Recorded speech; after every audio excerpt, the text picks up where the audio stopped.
Jonathan, you have a senator from the state of Montana who has now clearly plagiarized a thesis that he used to get his degree from the War College. John Walsh is the appointed senator. Democrats had hoped by appointing him that he might be able to hold a seat. This is not just about one man. This seat is part of the critical part of the calculation. Can the Democrats keep their Senate majority?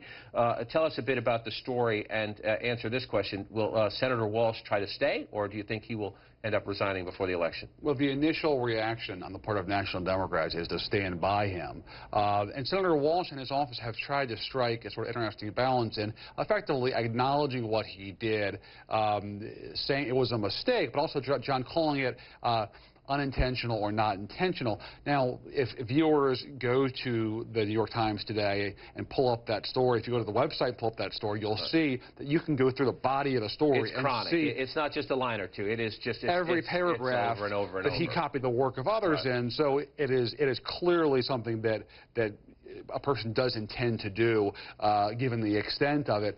It's going to be interesting to see, given the breadth of what he did, how long Democrats can continue to say it was unintentional, can stick by him.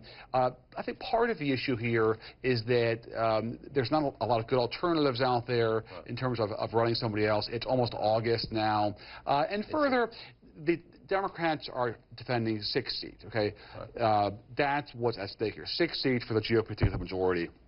A lot of folks in both parties kind of already thought Montana was slipping away from their column, and that this was going to be hard to keep. Yeah, I was going to add that. I mean, Montana was already difficult. Now it's even much more difficult. Right, but it's one of those ones you hope to pull out of the hat if you're the Democrats. You hope for a surprise out there somewhere to help you negate what's looking like perhaps a Republican chance to take over the Senate. We'll see. And the whole point of John Walsh being appointed was 33-year decorated National Guard military man, something that the Democrats don't have a lot of. They thought the resume was great. A huge asset. In this tough year, and now it's been shredded by this story. You have personal empathy for him, but when you read your article, it is over and over.